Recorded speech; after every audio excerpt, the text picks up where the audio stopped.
The cold splash hit her first like a whip, then dirty water. Brown, foamy, stinking with remnants of oily plates and old stew. It poured down Simi's face, soaking her old t-shirt and skirt.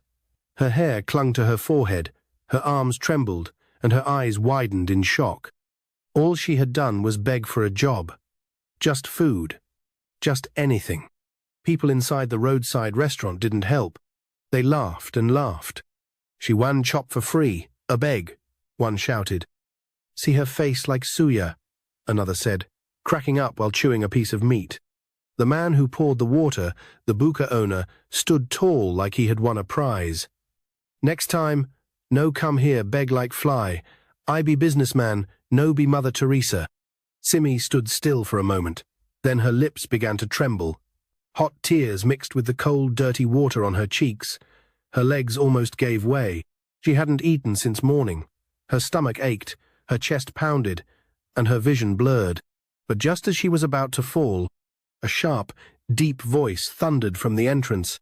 "How inhuman can you people be?" Everything stopped. Heads turned to see the direction of the voice. A man, tall and dark-skinned, stepped out of a sleek black car.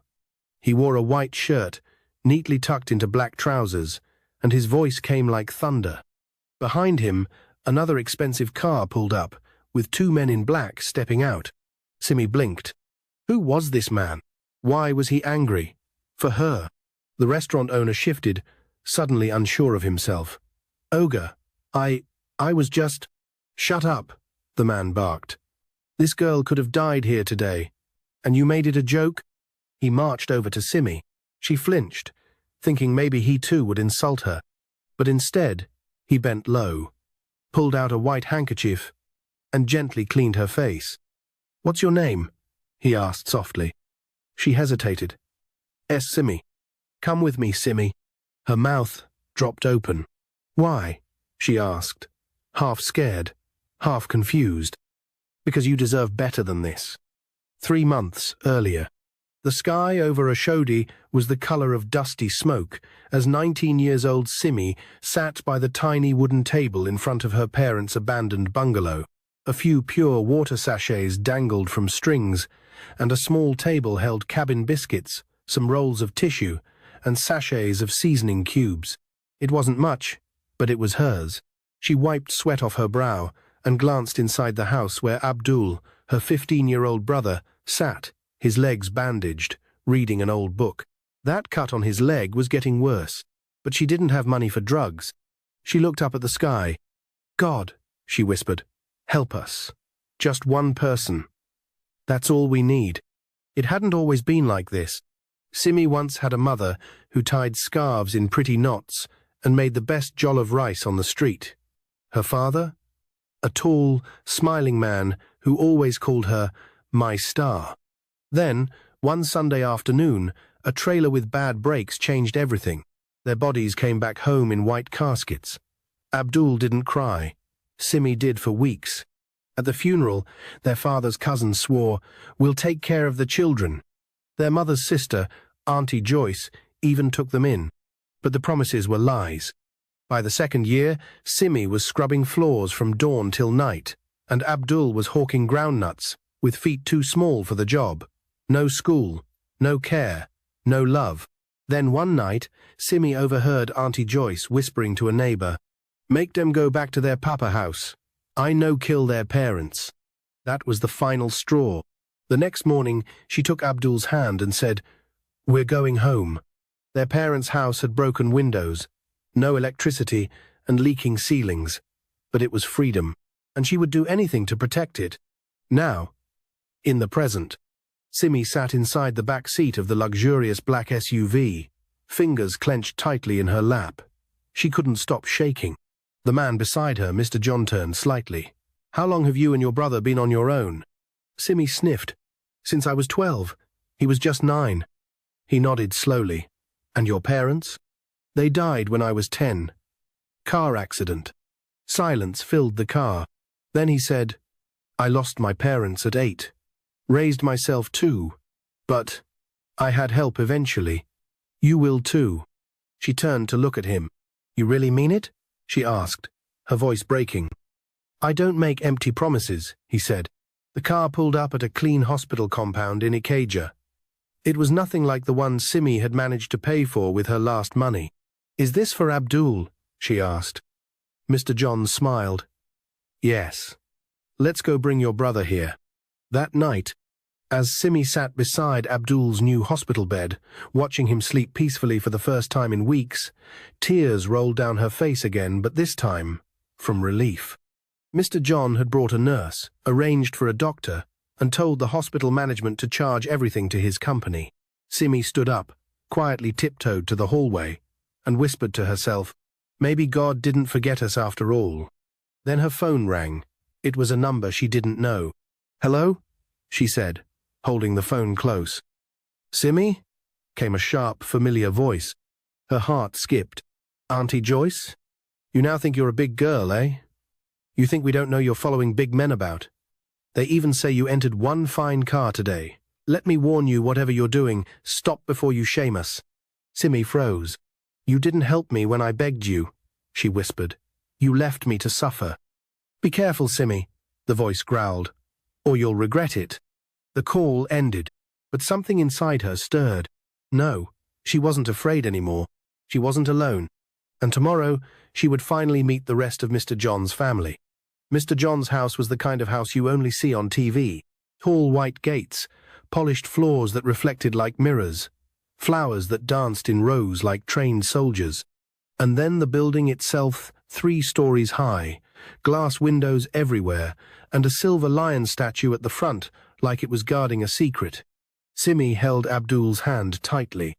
She didn't feel like she belonged here. Even her slippers made too much noise as they walked across the marble floor of the living room. A gentle voice called out from the stairs, "You must be Simi." It was a woman, tall and graceful, wearing a flowing blue gown. Her smile was warm, and her voice felt like soft music. "I'm Mrs. Cynthia John," she said. "Welcome home." Simi was too stunned to speak. Abdul simply stared, his mouth open. "Come on," Mrs. John said, laughing. "Don't just stand there. Let me show you your rooms. Dinner will be ready soon." She took Abdul's small bag and led them past the gold-framed mirrors and fancy wall paintings.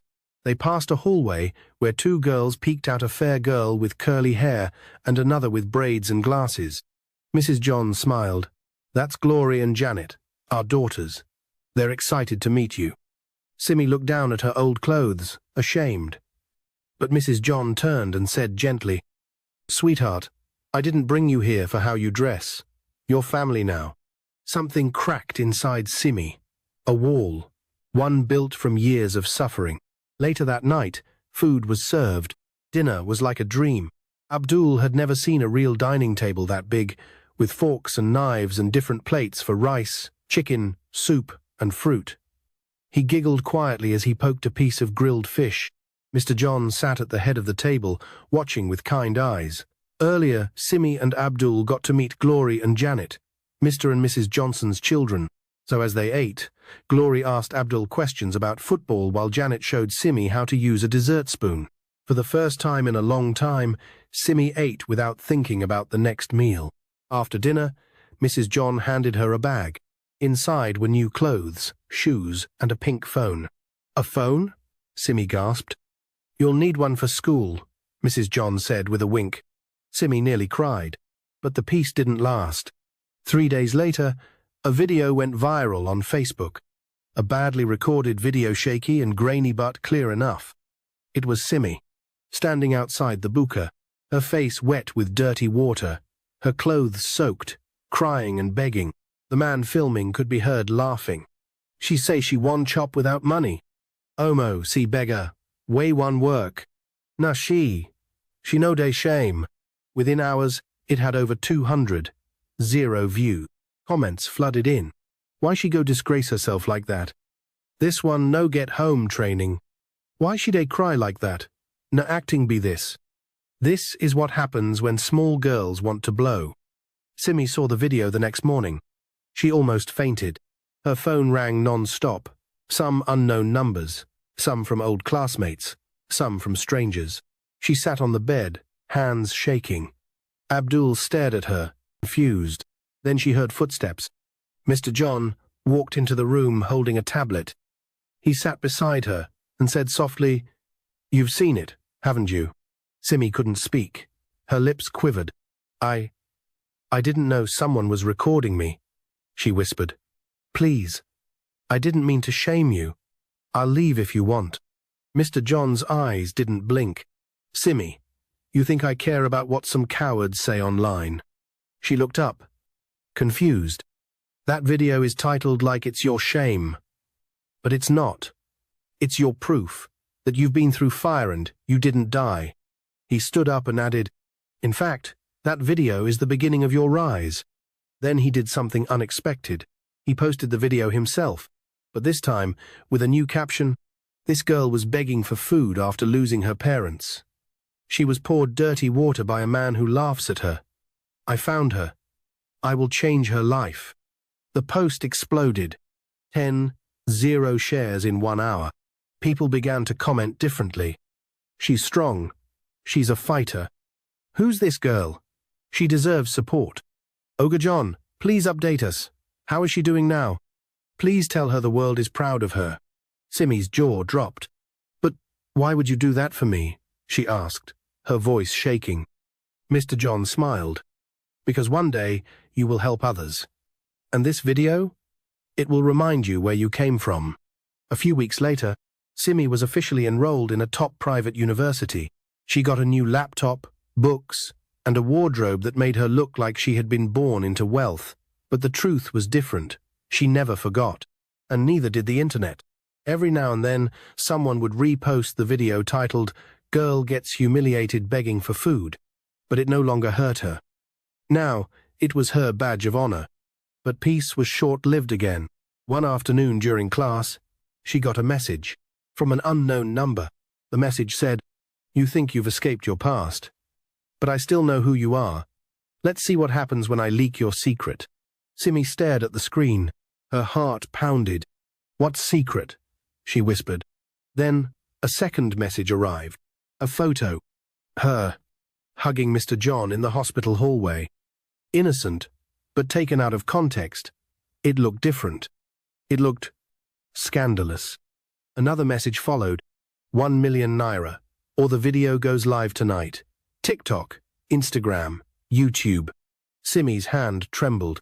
Who was behind this? Why now? And what secret were they really after? The message stared at her like a loaded gun. 1 million naira, or the video goes live tonight. TikTok, Instagram, YouTube. Simi's hands shook as she held her phone. She read the message again, then again. Her eyes locked on the picture, that innocent photo of her hugging Mr. John after Abdul's surgery. But now, it looked dangerous. If people saw this the wrong way, they could twist the story. They could say awful things, things that could hurt Mr. John's family, his name, and hers. "No," she whispered, standing up from her hostel bed. "This is not happening." Abdul was in school. Mr. John and his wife trusted her. Her university mates looked up to her. She had a scholarship to maintain. "I have nothing to give them," she thought. No money. No backup. But the texts didn't stop. Another one came. "TikTok, Cinderella. You have until 9 p.m. Then another. "Send the money to this account." Simi's head spun. She couldn't breathe. It felt like the same fear she had the day Auntie Joyce told her to get out. The same fear when Abdul almost died from the leg infection. That fear. That helpless fear of having no control. She rushed to the bathroom, shut the door, and sat on the floor, gasping. Her phone rang. Unknown number again. Her finger hovered over the screen. She picked. "Hello?" But no one spoke. Just breathing. Then, "You think being poor makes you strong? You'll fall, Simi. Just like every other fake angel." The call ended. She stared at her reflection in the bathroom mirror. Tears ran down her face. "Who is doing this to me?" she whispered. That evening, Mr. John was pacing in his home office when Simi entered. Her face was pale, her hands clenched. He turned to her immediately. "Simi, what's wrong?" She held out her phone and showed him the messages and the photo. A long, painful silence followed. Then Mr. John took a deep breath. He didn't shout. He didn't scold. He simply walked to the chair and sat down. "You were going to keep this from me?" "I was scared," Simi said, her voice breaking. "I didn't want to embarrass you. People might think something happened between us." "Nothing happened," he said firmly. "I know, but people will twist it. And the video, that video of me being disgraced, it's already out there. I can't survive another scandal." Mr. John stood again. His face was calm, but his voice carried steel. "Let them post it." Simi blinked. "What?"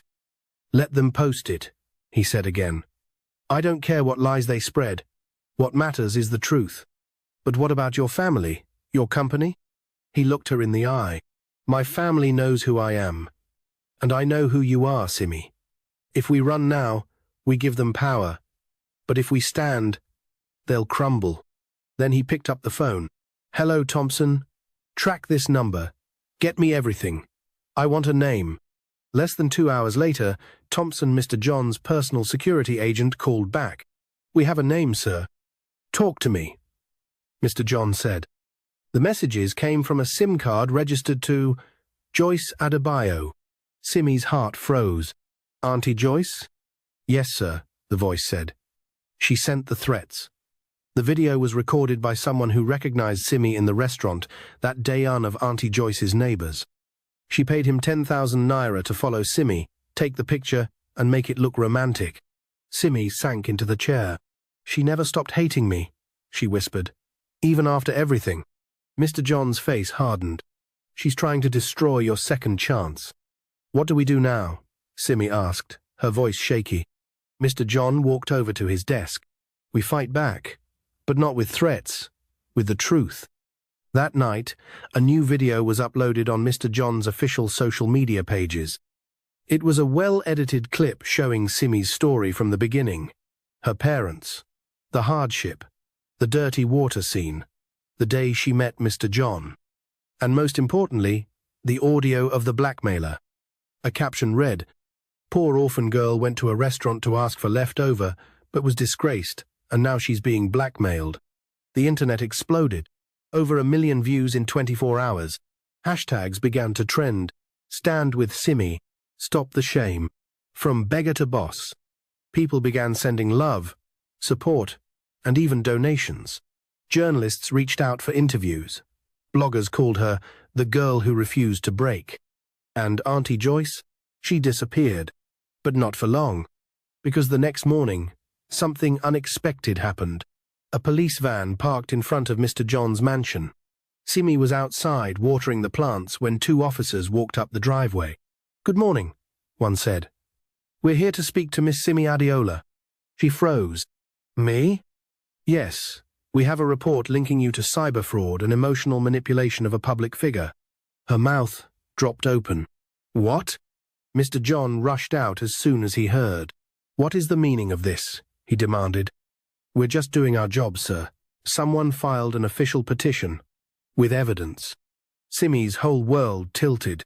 Who would accuse her now? Then, one of the officers pulled out a printed photo. Simi looked at it. Her heart stopped. It was the same photo from before, but this time, edited. Her head pasted over another girl's body sitting on Mr. John's lap. The caption read, "This girl is using seduction to control a married man." Simi collapsed to the floor. "They're trying to ruin me," she whispered. "And they're not done yet." The small police station was quiet, too quiet. Simi sat on a plastic chair in the corner, her hands cuffed in front of her. Her face was blank. Her soul? Numb. It was like a nightmare. One day she was eating rice and chicken in a mansion. Now she was beside a peeling wall where a rat had just run past her leg.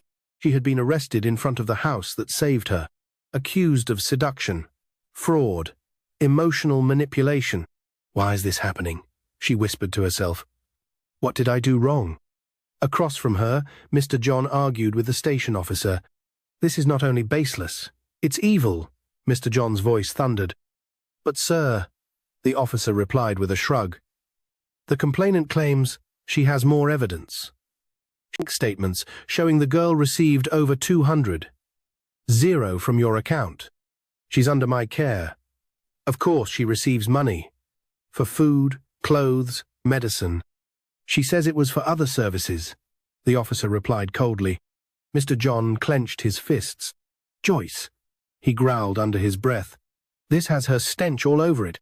Just then, another officer walked in. She's here. The door opened. Auntie Joyce walked in with big sunglasses and a fake, sorrowful expression on her face, followed by a woman wearing a blazer and holding a briefcase. Her lawyer. Ah, Joyce cried. So this is how our poor Simi has turned out. I warned you. I said it. She has been using that man living with his family, seducing him. Now see. Simi stood up, trembling. You're lying, she said, voice shaking. You told me to go and suffer. You wanted me to beg on the street. And now that someone helped me, you can't stand it. The female lawyer stepped forward. We have evidence, officer. Screenshots of text messages, alleged voice notes, and edited pictures proving emotional manipulation. My client is ready to press full charges. But it's all fake, Mr. John shouted. The photo was edited. There's no proof of any crime. The officer raised his hand. This matter is now in court's hands. For now, the girl remains in custody. Simi's knees buckled. I'm innocent, she whispered.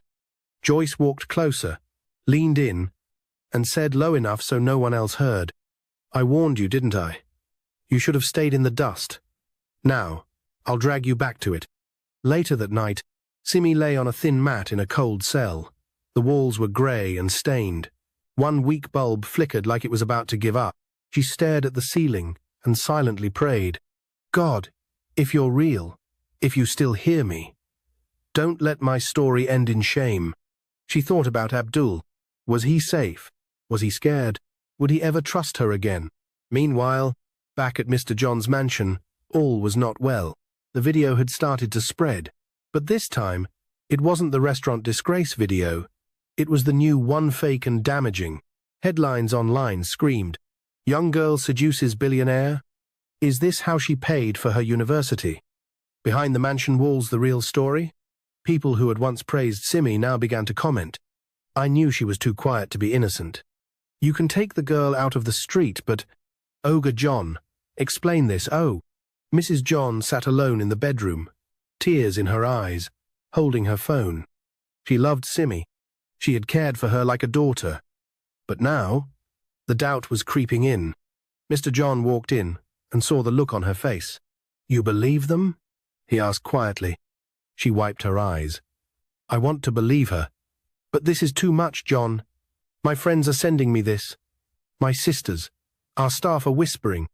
He sat beside her. I don't care what the world says. I know that girl. She is not what they're saying. Mrs. John turned to him, fear in her voice. Then why is everything falling apart? The next morning, a girl stood outside the police station. Janet, Mr. John's youngest daughter. She was holding a flash drive and a folded letter. She walked in boldly. I want to speak to the DPO. After 15 minutes, she sat in front of the officer and dropped the drive on the desk.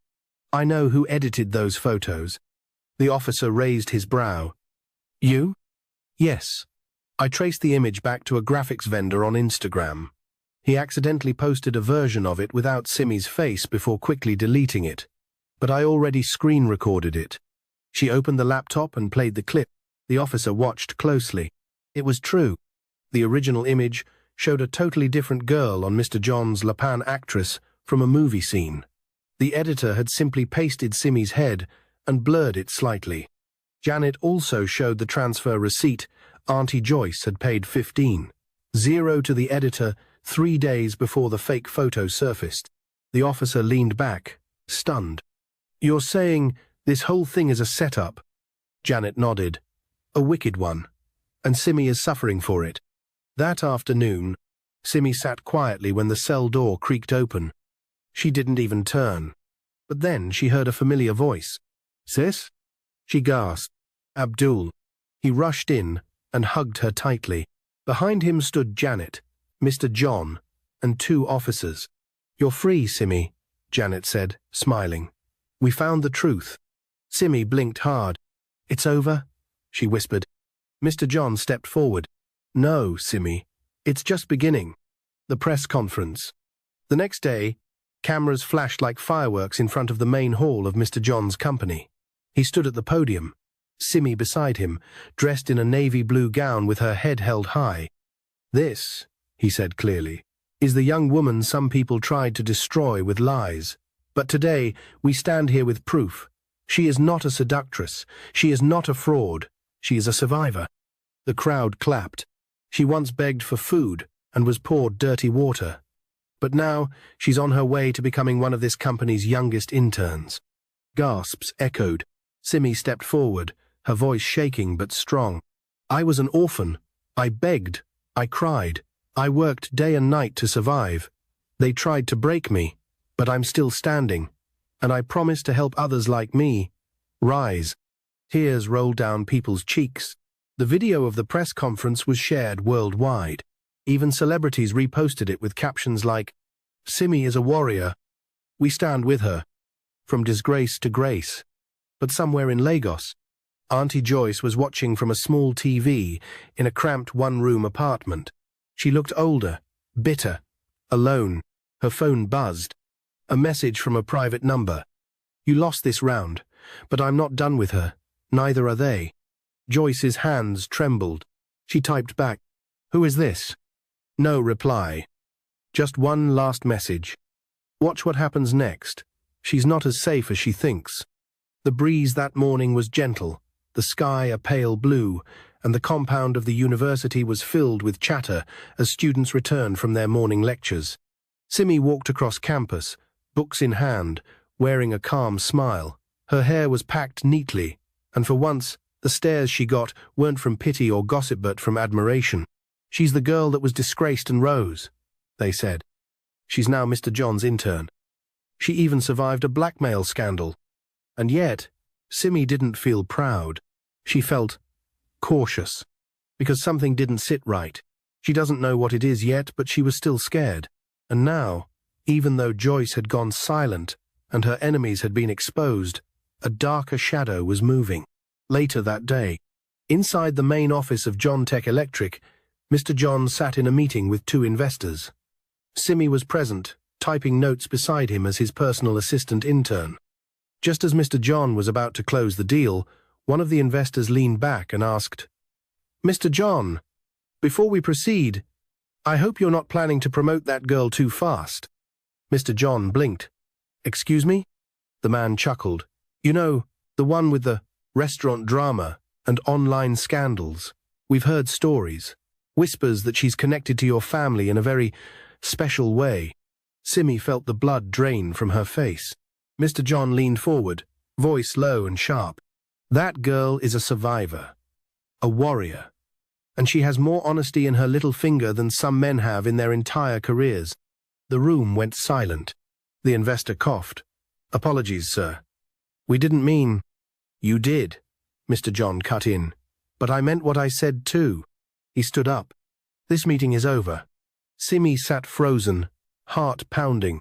As they left the room, Mr. John whispered to her, The world doesn't forget shame quickly. But don't let that stop you from becoming great. That night, Simi returned to the mansion to find something strange. The gate was wide open. Abdul's school bag lay in the driveway. Inside, the house was too quiet. Abdul, she called out, dropping her bag. No answer. Her heart thumped louder.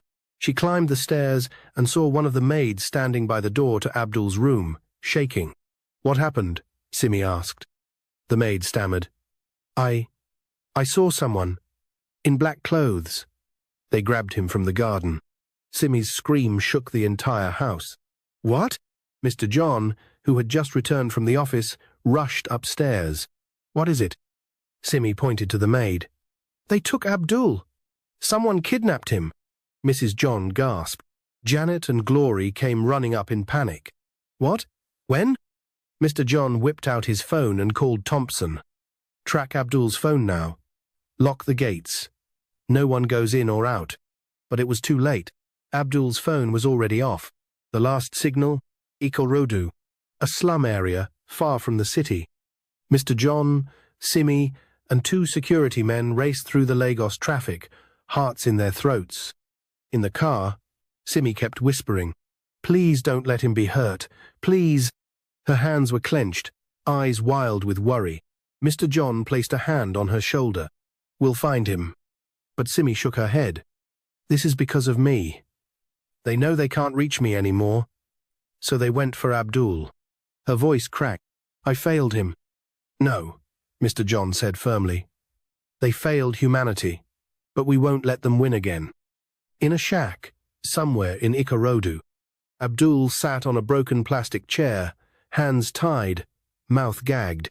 His eyes darted around the dark room. A figure sat across from him, face covered. Then the figure pulled the mask off. It wasn't Auntie Joyce. It was a man-bald head, scar on his neck. "Your sister ruined my business," he said slowly. "She humiliated my cousin online. You think people forget that fast?" He laughed coldly. "I was the one who filmed her that day at the restaurant, and I would have been paid big money for more clips. But she got saved, became a celebrity." He stood. "But don't worry. Tonight, the world will watch a new video of you, crying, maybe begging, and your sister. She'll wish she never had that dirty water poured on her." Abdul's eyes widened with fear. At the mansion, Mr. John's phone buzzed. A new message of video clip came in. Abdul teed up, crying.